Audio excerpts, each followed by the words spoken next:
What's up, vapors? Thanks for checking out Daily Vape TV. My name is Nick, and it's Fresh Build Friday. That's right, it's that time of the week again where we get you ready for the weekend with a brand new coil build. Alright guys, so if you remember a few months back, I told you that I'd be doing more device-specific builds for Fresh Build Friday. Well, this is one of those occasions. I just got this HexOhm V3, and I have yet to build anything specifically for it, so that's what we're going to be doing today. Now, the HexOhm is a very interesting mod because it kind of has this optimal range for resistance of about 0.3 ohms. That way you can crank your HexOhm all the way up to its fullest power setting.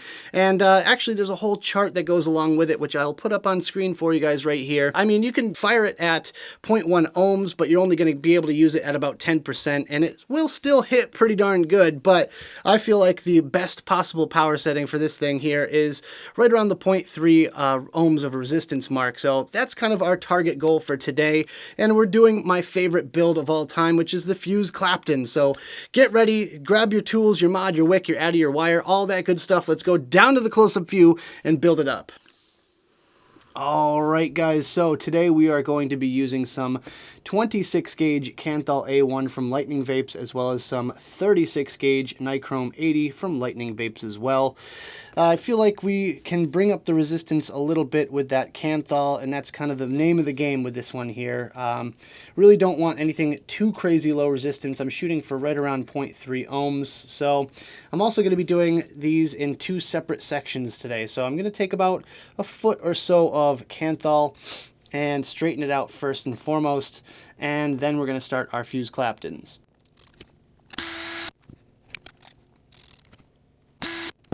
Alright guys, so here we have our two straight pieces of core wire. So what we're going to do now is take one of those two and slide one end through this little spinner rig I've got going on here, and just bend it around back to the chuck of our drill.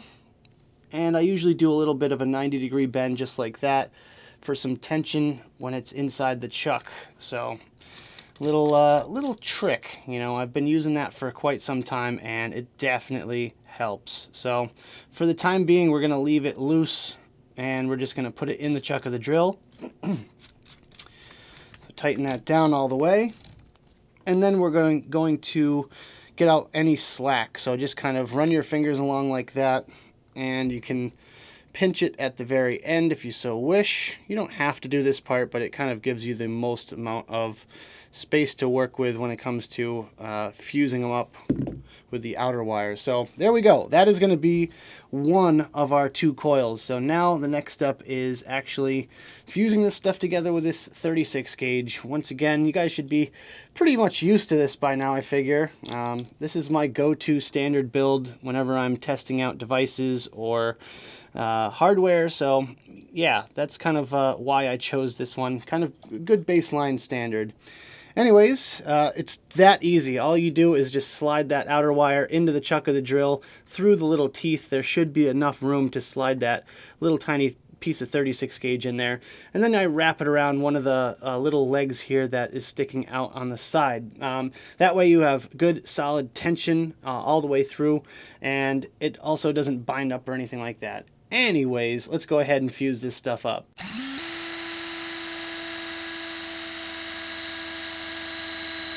Alright guys, so here is the result of our claptoning. I think we got some pretty good looking wire here, so let's make some good looking coils. So yeah, we're going to use our 3mm bit today like usual. I know I pretty much use 3mm exclusively, but honestly it's what works for me, and that's really what matters. So yeah, let's just do 8 wraps today. Usually I do 7, but for this HexOhm build we're going to do 8.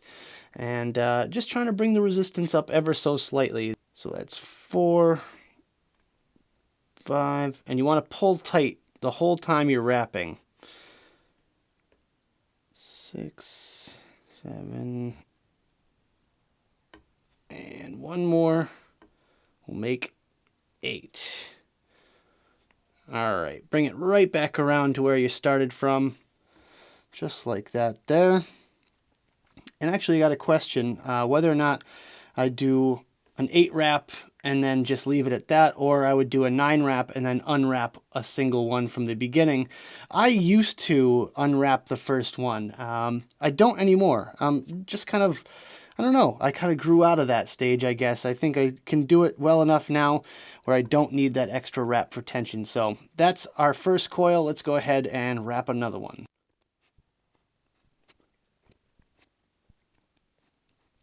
Alright guys, so as you can see, we've got our 2 8-wrap coils. We are looking good, so let's go ahead and install them. Let's bring in our mod real quick. So today I've got the HexOhm with the Flawless AF Addy on top, and I absolutely hate saying Flawless AF, but I like to keep this channel somewhat PG-13, I suppose. But in any case, yeah, so installing these is going to be a bit weird because, as you can see here, it just kind of has these 2 big old slots. So what I'm thinking is screw everything down individually. So kind of fit the coil in where I want it and get it somewhat centered as best as I can. And then we're just going to tighten everything down one at a time here. So let's just get that back in the center. So I feel like I should tighten down this negative lead first. Make sure it doesn't slip out from underneath that screw head, which is good right there. And then I'm going to put my bit back through and then pull on the other side of the post. So, of course, my HexOhm is off at the moment.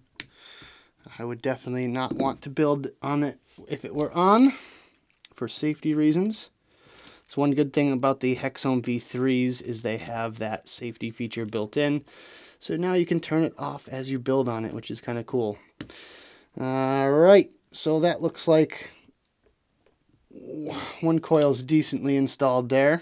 Might have to clean it up a little bit when we pull it away from the posts and, you know, just make sure it's good and centered. But I'm going to leave the leads long for now. I really don't want to screw around with those leads too much until I know I have everything in position. Just in case, you know, if I have to move something or, you know, anything like that, I will have a little extra room. So now we position this coil where we want it, just like the other one. Hold it in place and tighten down the negative first. You could do this the other way around. Honestly, I leave more room on the negative side of things rather than the positive. So maybe it might be better to actually tighten down the positive first, but you know what? I think I can manage. I think I'm good right here. And straighten it up once again. I feel like this might be able to get a little bit tighter, so let's just go ahead and try to get this a little bit tighter. Yeah, I think that's good. When you pull it away from the actual post, it really tightens up that coil. So that looks pretty good for our coil. Let's go ahead and snip off our leads real quick. I think we'll be all right. I think we're safe to trim. There we go. And you can usually just kind of bend down one of those coils if you have to get to this piece of wire right there. So just bend down that coil ever so slightly and just get right up behind it. You can also wiggle it like I normally do to get that piece off there. There's my bit. This one might be a bit trickier because you're going to have to lift up on that coil. Might be able to squeeze in there. One thing is just kind of get in there with whatever tool you can and just kind of bend that wire up so that you can snip it as easily as possible without breaking any of the other wires. You just want to make sure you get the right angle on it and you're not clipping anything that you're not supposed to be. Ooh, be careful. There we go. That's good. That's good. That got it. All right. So, yeah, we are in good shape here. Let's find a way to adjust this coil ever so slightly. I want to make sure it's a little bit more in the center. So just kind of fit the screwdriver back through there and just kind of nudge it. Give it a little nudge. Give it a little encouragement. Straighten up. Nudge it towards the center. And we'll be firing this thing in no time. Almost there. One more little nudge on this side. Just like that. Just keep putting your bit back through in your screwdriver and just kind of keep repeating that process until you get it to the point that you like it. So there we go, nice and even that way. Fairly well centered, pretty much as close as I'm going to be able to get this thing, but fairly well centered. Everything looks all right to me. So let's go ahead and turn our hex on, just like that. And we'll turn it down first. So I'm going to turn this thing way down, probably about, 20% or so. Looks about right, 20% for this. And just tap that fire button. You just want to get these coils warm. Just like that. With your tweezers, get in there, tighten everything up.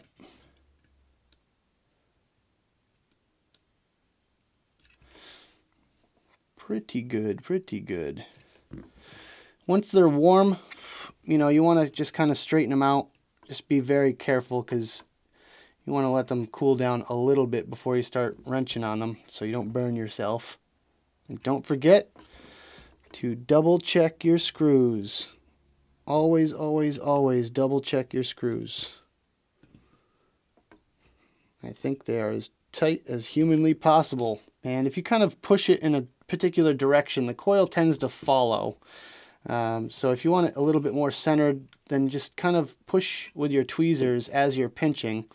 It tends to kind of follow along with those tweezers, whatever direction you're pushing. So just as soon as the wire gets warm and kind of somewhat malleable here, it's a lot easier to work with. All right, now we are in really good shape. I think we are pretty much there.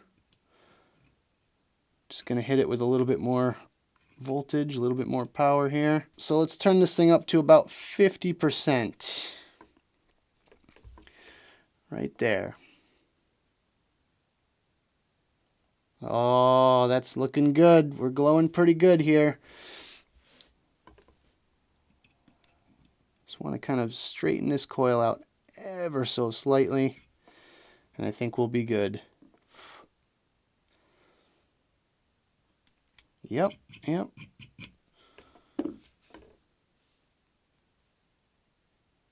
All right, so we are ready to wick this thing.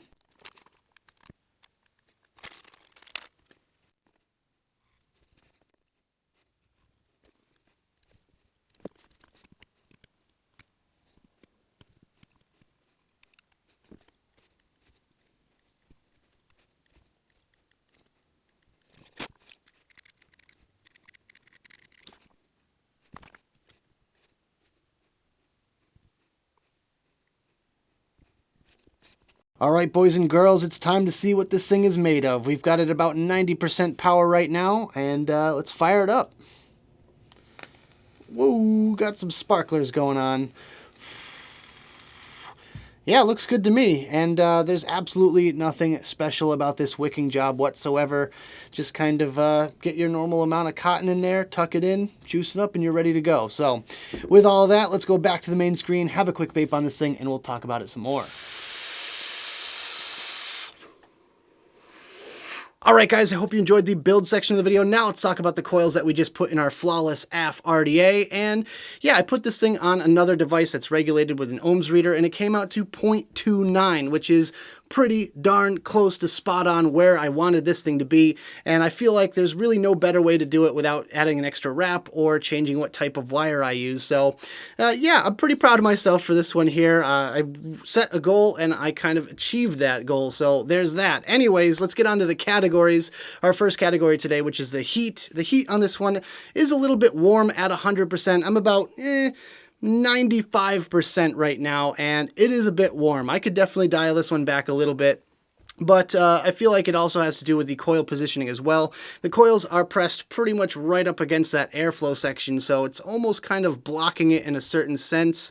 If I could kind of tuck those coils in or up or something like that a little bit more, I feel like I could get more airflow going on inside the deck, but I don't know. I feel like that would be a pretty tough task to keep them centered and have them aligned properly. So, I guess that's okay as far as that's concerned. Now, as far as the ramp up and ramp down time, the ramp up time is extremely short, about maybe a quarter second by the time I click that button in and when it fully fires up. Now, it is at 95% like I said, so if I do dial it back to lower the heat a little bit, I'm probably going to get a little bit more lag time in between it when I press the fire button and it fires up. So kind of keep that in mind whenever you're doing a build like this here. Whenever you drop the wattage down to kind of lower than you expected, you're going to have to expect a little bit more ramp up time. Now, as far as the ramp down time, let's go ahead and have a drag off of this thing and we'll check it out.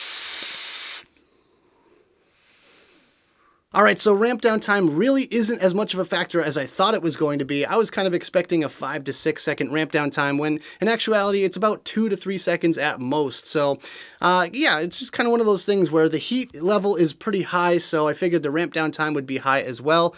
In actuality, that is not true, so I'm pretty pleased with that as well there. And I gotta say, I used a tiny, microscopic amount less cotton in my coils.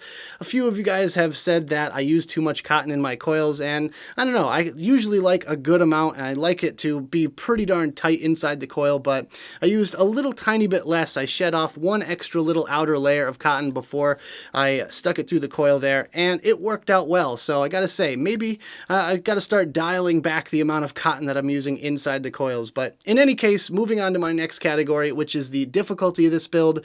The difficulty really isn't a factor here. Honestly, I did it in 2 separate sections, which made it a little bit easier. Sometimes when it comes to those big long strands of fused Clapton wire, you can get it a little bit twisted up, especially with my archaic coil jig that I'm using, or my spinner jig, I should say. So with that, I feel like it's more of a factor of kind of making it easier on yourself. So whatever you can do to prevent, hassle in your life, that's what you got to do. So if it's maybe cutting it up to smaller sections and tackling one coil at a time, that's what you got to do. And for my final category, which is the flavor, I'm getting amazing flavor on this one right now, and currently I'm vaping the Hundies 10-spot e-liquid, which is kind of a strawberry candy / taffy sort of vape, and it's very much reminiscent of like kind of a Laffy Taffy mixed with a sour strawberry as well, and I'm getting all of those notes, which I can kind of attribute to the fused Clapton wire, but also the heat factor plays a big role in this one as well. More surface area with that 8 wrap plus a little bit more added heat equals more flavor. So at the end of the day, just add an extra wrap and you'll probably get better flavor than you're used to. So that about does it for this video, guys. I hope you enjoyed. If you did, make sure you hit that like button and subscribe for more videos just like this. Don't forget to click that notification bell right next to the subscribe button if you want to be alerted whenever I upload videos. Also, leave me some comments in the box below. I'd love to hear your thoughts on this build or anything else you guys want to discuss down there. I am all ears. Of course, check out the advocacy and my social media links in the box below. You can also pick yourself up a Daily Vape t-shirt or tank top. So thank you guys so much for tuning in, and as always, vape on!